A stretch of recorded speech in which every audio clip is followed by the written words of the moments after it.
I'm one of the relatively few people that had the first generation spectacles. Now, Snapchat or Snap Inc. released a second generation pair of spectacles.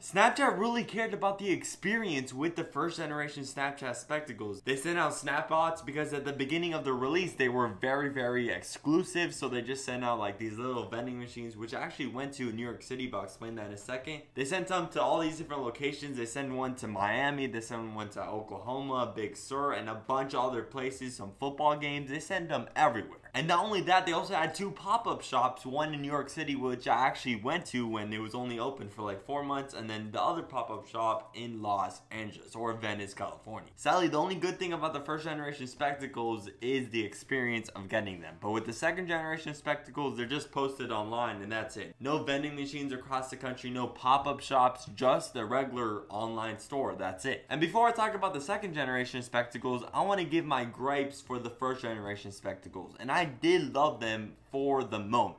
Oh, and you can see here I got 2 pairs of spectacles. I just returned these for these because I wanted this color, but I just sent back the spectacles, so I get to keep this little tennis ball case. The spectacles actually came in just a plastic tennis ball case. Not really so premium at that. There was a couple problems I had with the first generation spectacles. First of all, they weren't water resistant, so I couldn't take them in the ocean or truly play in the snow, which I definitely did that, and you're probably seeing that clip right now. I took the spectacles in like a snowstorm and it survived, but I would have loved to see if they were water resistant. And also the transferring process to your phone is just so annoying. It actually takes about like 20 to 30 minutes for all your video clips to transfer from your spectacles to your phone via Bluetooth and Wi-Fi. That's it. No SD card. I wish it had an SD card so I could quickly put the SD card in the adapter, and just like that I get the clip. And that leads me to another downfall of the first generation spectacles. They probably like maxed out at 720p, and not only that, they automatically imported to your phone at 480p, so you have to choose the HD option, which took even longer just to get 720p video. That was a circle. Yes, a circle. I really couldn't use any of that footage for online, especially YouTube and sadly even Instagram, because Instagram's still 1x1 and it's just a circle that Snapchat gives you. Although the Snapchat experience with the spectacles and how you could just turn your phone, that's pretty cool, but everywhere else that's a no-no. Another thing I changed with the first generation spectacles, I made these little yellow lines black. I think I spray painted them. Yes, I did spray paint them. And then I covered this little LED light which shows when you're recording. I just covered that with black so no one knows when I'm recording, and I just covered the yellow circles with black, which they actually did for you in the second generation. I have to personally say myself that the first generation spectacles aren't worth it. That's why I actually don't have it as of this moment. I actually gave it to my cousin because it just wasn't used to me anymore, especially when I got the GoPro Hero 6 right here. But let me get rid of that.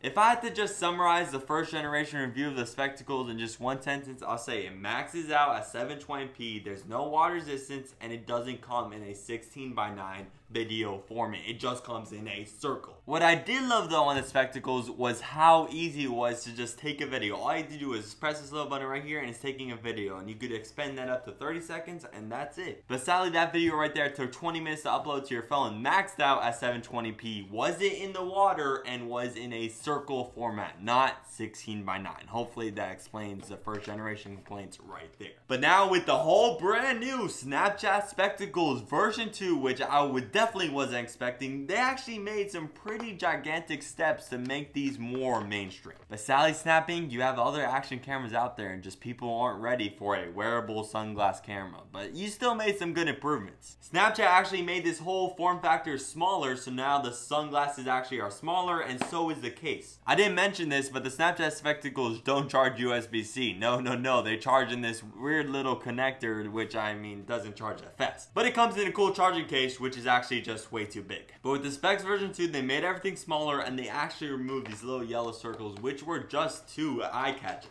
Now with the version 2, they're looking more sleek, and they actually released it in 3 better looking colors called the ruby, the onyx, and the sapphire. Kind of like a brown, black, and blue, but they look better. This orange or coral was nice, but it's just way too wild.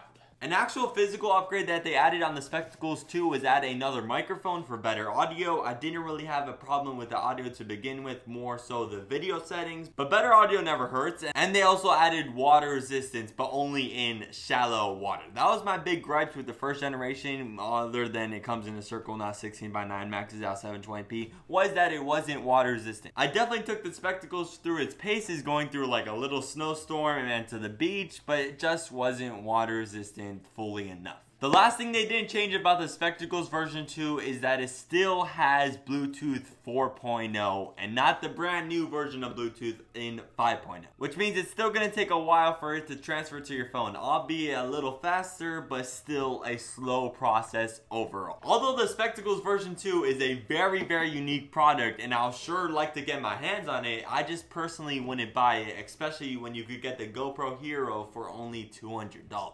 The GoPro Hero records 1080p at 60 frames per second. It is waterproof, it has an SD card, and it records in the 16:9 format, which are completely overall better than the Spectacles unless you want these for sunglasses, but I barely use them for that. At first, I truly fell in love with the Snapchat Spectacles, but just over time, I just started using them less and less, and once I got into vlogging, they were completely useless in my arrangement of cameras.